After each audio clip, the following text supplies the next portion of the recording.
even a reduction in freedom of press, freedom of expression in America, sort of thing that J.D. Vance likes to complain about in the UK, but I frankly think it's rather worse in America. All that I think is worrying an awful lot of people. But the real question I think we have to ask is not, is this, a Trumpian aberration that will disappear in 2 or 3 years and normal service will be resumed? I think it is that Trump is part of a phenomenon of a mood of at least half of America. 70 million people voted for him. And a number of the things that he is doing now, including on trade policy and protectionism and a little bit of that America First stuff, may well be continued by a Democratic successor. On Tuesday, Air Force One touches down, bringing Donald Trump for his unprecedented second state visit to this country. The honour that's being afforded to him and his First Lady Melania is in the context of Britain's charm offensive to try and handle the return of Trump to the presidency and to reduce the impact on us as much as possible. So, what are relations really like with Washington? Joining me now is Peter Westmacott, former British ambassador to the United States, as well as France and Turkey. Hello to you. Good morning, Adam. Now, let's just sort of cut to the chase. I mean, how significant do you think this visit is? How much difference can it make to the things that matter between the US and the UK? Well, as state visits go, it's a short one. It used to be 4 days with one full day out of town doing something in the regions of the United Kingdom. This one is, I think, 2 days, and it's mainly around Windsor, although there is going to be the event in Guildhall and one or two other things in London. So it's a bit compressed, but that's not unreasonable given that this is, as Donald Trump likes to say, the unprecedented second state visit that he is getting. I think it's very important because this is a president for whom this kind of attention is really important. It matters to him to have a personal relationship with the British monarch. He liked the Queen. He's got a good link to the King. And there is substance that matters. The government likes to talk about how the early visit into the Oval Office secured a better trade deal for the United Kingdom, although bits of it are still to be negotiated than other people got.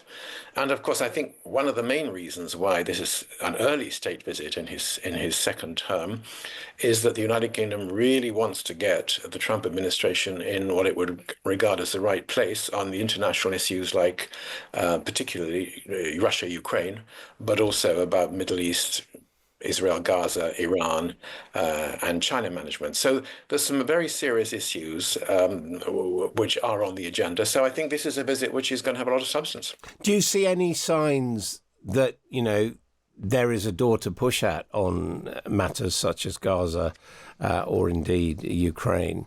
Because, so far, frankly, Trump has not really done anything that we would like to see him do in terms of putting pressure on Russia or indeed on Netanyahu. Yeah, I think Russia in particular, there's been a lot of talk. There's been a lot of, I'm not going to be jerked around, I'm not going to be played.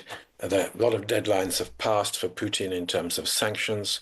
If he did not start being serious about a ceasefire in Ukraine, he's done none of the things that Trump asked him to do. Is there a sign of an open door we can push at? I don't see it, Ad. I mean, I'm not in the government at the moment, but I think that the Trump response on Ukraine has been pretty consistently disappointing. This is a subject on which, of course, the British government's got a lot to say, but we're not the only ones. The French, the Germans, President Alexander Stubb of Finland, who knows a lot about Russia, everybody has been talking to Trump about the bad aspects from him, not only of the substance of this for European security and North America security, but how it makes Trump look bad. It makes it look as if he's being played along by Putin, who says one thing and does the opposite. So I don't think there's much sign of progress, but I think that's not a reason at all that we should not try.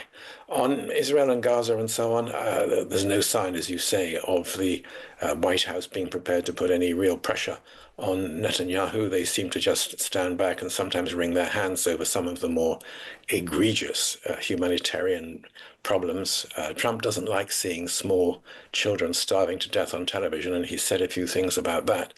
But you're right, there isn't much evidence of serious pressure from the White House on the Israeli government. You've worked in the royal household as well, for the royal household. Do you think there's any chance that perhaps in private the king will talk rather tougher than the prime minister does? I think the king follows a lot of these subjects closely.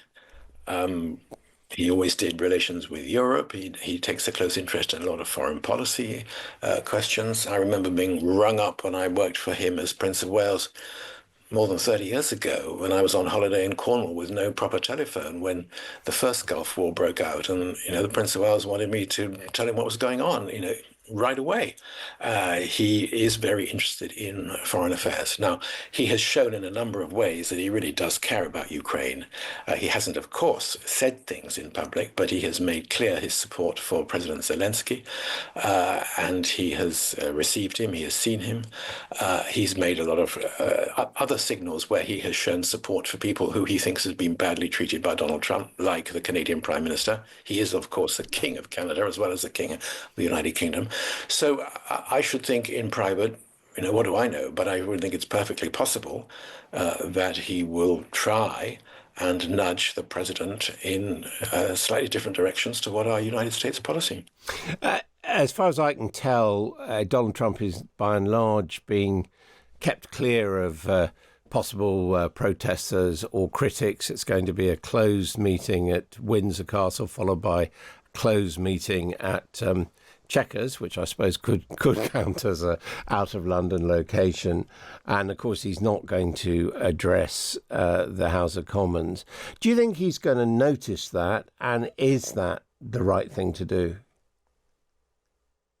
I seem to remember that when the date was chosen, uh, perhaps coincidentally, perhaps not, it was at a time when Parliament was in recess. So the issue of an address to the joint Houses of Parliament or the House of Commons didn't really arise. I didn't see any sign that the White House was bothered about that. Maybe people recognized that it was probably just as well not to do it. Will he notice that there are different elements to this program to what a state visit would normally include? Perhaps. But he would notice much more, I think, if this was a program which led to a lot of occasions where people showed their disapproval of President Trump. So I suspect it's been very carefully put together in ways which will avoid a confrontation, which would undo much of the goodwill that the visit is designed to achieve. Your long knowledge of the United States, what do you make of the mood there? People talking about things tipping towards a possible civil war of some kind. Donald Trump pointing the finger at the Democratic Party and Democratic supporters as what Elon Musk called the party of murder. What do you make of all that? I think that there is a polarization of sentiment. I haven't been in the United States for a few months now, but I do talk to Republican and Democratic friends and journalists and so on who come through town.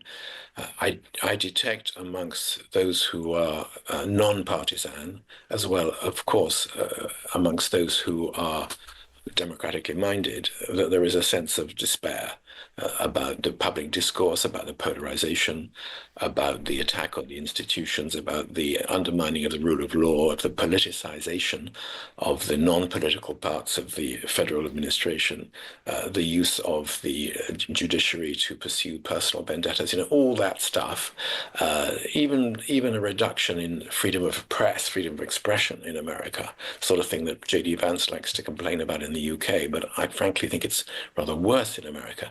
All that, I think, is worrying an awful lot of people. But the real question I think we have to ask is not, is this, a Trumpian aberration that will disappear in 2 or 3 years and normal service will be resumed? I think it is that Trump is part of a phenomenon of a mood of at least half of America. 70 million people voted for him. And a number of the things that he is doing now, including on trade policy and protectionism and a little bit of that America First stuff, may well be continued by a Democratic successor, if indeed there is one. And we've no idea who he would be or who the Republican candidate would be running against next time around. So I think in many ways, the mood in America has changed. It's not universally Trumpian at all. There's a great deal of despair and concern amongst people who are worried about what they see. But I think it is a different America now that we're having to deal with. Sobering thought. Thank you very much indeed, Sir Peter Westmacott.